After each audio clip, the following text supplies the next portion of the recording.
লালন সাহেবের একটা কালাম রয়েছে, একটা বাণী রয়েছে যে সময় গেলে সাধন হবে না। নিশ্চয়ই আপনারা প্রত্যেকে শুনেছেন। আমরা যারা প্রতিবারে পরীক্ষার্থী হই তাদের ভিতরে এই রকমের দুরাশা কাজ করে, হতাশা কাজ করে, বেকারগ্রস্ত কাজ করে। কিরকম কাজ করে যে আমাদের হাতের মধ্যে এখন সময় আছে 7 দিন বা 1 সপ্তাহ। তো এই 7 দিনে রুটিন করা হয় যে আমি শেষের 4 দিন পড়বো, প্রথম 3 দিন আমি পড়াশোনা না করে একটু ঘুরে ঘুরে বেড়াই, মনটা ফ্রি হলে পরে ওই 4 দিন পড়লে ভালো রেজাল্ট করা যাবে।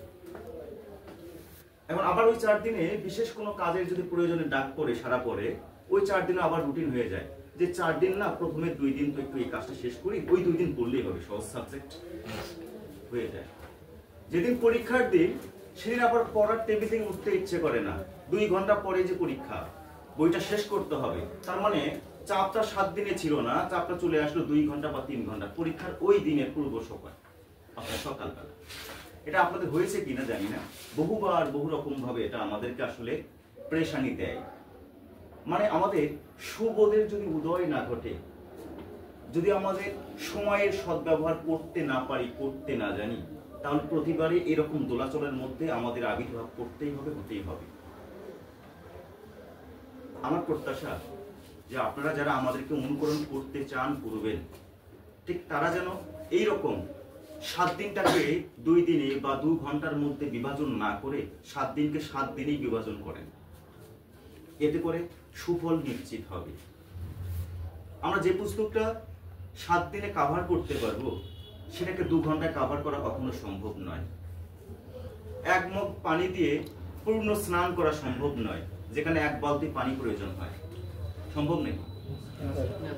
মানে 1 বালতি পানি দিয়ে পূর্ণ স্নান হয়, সেখানে যদি আমরা 1 মগ পানি দিয়ে পূর্ণ স্নান করার কথা বলি, তাহলে আমাদের স্নানটা কেমন হবে অবশ্যই তোমাদের বোধগম্য। এটা সেরকম করে 7 দিন সময় যে বই পুস্তকটা পরিপূর্ণভাবে আসলে সমাপ্তি করা যায়, সেটা 2 ঘন্টা কখনো সম্ভব হয় না। এটা যদি বাস্তব চিত্র হয়, তাহলে আমরা যারা মানে পড়াশোনার মধ্যে একদম বিমুখ আছি, যারা টেবিলের সঙ্গে সম্পর্ক করতে পারিনি, বইটার মধ্যে ধুলো জমেছে এখনো ঝাড়ার সুযোগ হয়নি যাদের, তারা তো আমরা এখানেই আছি। কি বলেন? এখানেই আছি। তো তাদের উচিত হবে হয়তোবা এখন আর ওই ধুলো ভরা মলিন যে পুস্তকটা আর মলিন থাকবে না, একটু ঝেড়ে পুড়ে একটু আমাদের পাঠ্য উপযোগী করে তোলা। আমাদের পড়ার টেবিলটাকে এখন সাজানো গোছানো করে রাখা, গুছিয়ে রাখা, যেন আমি নিয়মিত এখানে বসতে পারি, আমাদের দীর্ঘ সময় মন আকর্ষণ করে। পার্কগুলোকে কেন বৈচিত্র্য রূপে সাজানো হয় বলা জানা আছে কারো? পার্কগুলো, উদ্যানগুলো কেন বৈচিত্র্য রূপে সাজানো হয়? সাজানো হয় এই জন্য মানুষের দীর্ঘ সময় এখানে বিনোদন পায়, তাই কিনা? দীর্ঘ সময় মানুষজন এখানে সময় কাটাতে পারে। তাহলে আমার পড়ার টেবিলটাও সাজানো গোছানো হওয়া দরকার। পুস্তকগুলো এলোমেলো আছে, কোন বই কার উপরে পড়ে আছে, কোন খাতাটা কোথায় ছুটকি মারা পড়ে আছে, কোন জামাটা কোথায় পড়ে আছে, এটা কিন্তু ঠিক নাই। আপনাদের শয়ন গৃহটা একটু দেখে নেবেন, পড়ার টেবিলটা একটু দেখে নেবেন যে কি অবস্থায় আছে, সেগুলো একটু গুছিয়ে নেন। ওই ঘরটাতে আপনি দীর্ঘ সময় কাটাবেন। কথা বুঝতে পেরেছেন? আপনাদের একটা রোগ আছে, রোগটা হচ্ছে যদিও বা যাদের পড়ার রুচি আছে বা পড়তে চান, তারা পিঠের মধ্যে বালিশটা ঠেসান দিয়া বিছানার মধ্যে পড়িয়া ঘুমান, এরকম রোগ আছে। যারা কিছুটা মনোযোগী হতে চান আর কি, তারা আবার কি করেন যে শুয়ে লেখা ট্রাই করেন। মানে বিছানা তাদের খুব বেশি আলিঙ্গন প্রিয়, বিছানার মধ্যে গেলে আপনাদের ঘুম পায়, ক্লান্তি আসে, এটা আপনাদের জানা নাই। কিন্তু বিছানা ছাড়া আপনার পড়তে ভালো লাগে না। 2 মিনিট পড়ার পর আপনি ক্লান্ত, আপনি ঘুমিয়ে গেছেন। আপনি পড়তে বসবেন, আপনি পড়বেন, এটা আপনার দায়িত্ব।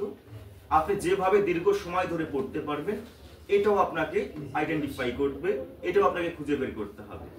দীর্ঘ সময় ধরে পড়তে হলে কাঠের টেবিল এবং কাঠের চেয়ার এটা আপনাকে সংগ্রহ করে নিতে হবে এবং সেখানে আপনাকে অবস্থান করতে হবে দীর্ঘ সময়। কেন আপনি অবস্থান করবেন? এই প্রশ্ন হচ্ছে যে আপনি পরবর্তী সময় আপনার প্রজন্মকে দেখাবেন আপনি এই করেছেন, আপনার কৃতিত্ব দেখাবেন। আপনার শুধু পরিচয় না, আপনি ভালো রেজাল্ট করছেন এটা খালি আপনার পরিচয়, আপনার পরিচয় না, আপনার পরিবারের, আপনার পিতামাতা, এটা সম্মান। আপনার পরবর্তী প্রজন্ম যখন সন্তানের বাবা হওয়া যায় তখন এটা তাদেরও পরিচয়। না বুঝতে পারলাম না। তাহলে শুধুমাত্র আপনার ভালো ফলাফল আপনার উপরে দাঁড়িয়ে আছে এটা নয়, আপনার পরিবার, আপনার পরবর্তী প্রজন্ম, সবার এটা ভিত্তি। তাই আশা করব, প্রত্যাশা রাখবো যে আপনারা প্রত্যেকেই যারা এখানে উপস্থিত হয়েছেন, যারা উপস্থিত হবেন, প্রত্যেকে যেন জিপিএ 5টা আপনারা ধরতে পারেন, এটা 7টা নিতে পারেন। তো এটা 7টা নিতে হলে আপনাদেরকে অনুকরণ করতে হবে শতভাগ। কথা বুঝতে পেরেছেন? শতভাগ অনুকরণ করতে হবে, না করলে না, করতে বললে করতে হবে। যদি অনুকরণ বাদ দেন তাহলে দেখা যাবে যে আপনারা ওই যে ঝরে পড়ছেন,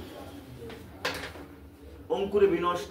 একটু পারতে শুরু করলে ছাড়ের মুখে মুখে কথা বলা, তর্ক করা, এটা আপনাদের পুরনো স্বভাব আছে, এই স্বভাবটা পরিহার করতে হবে।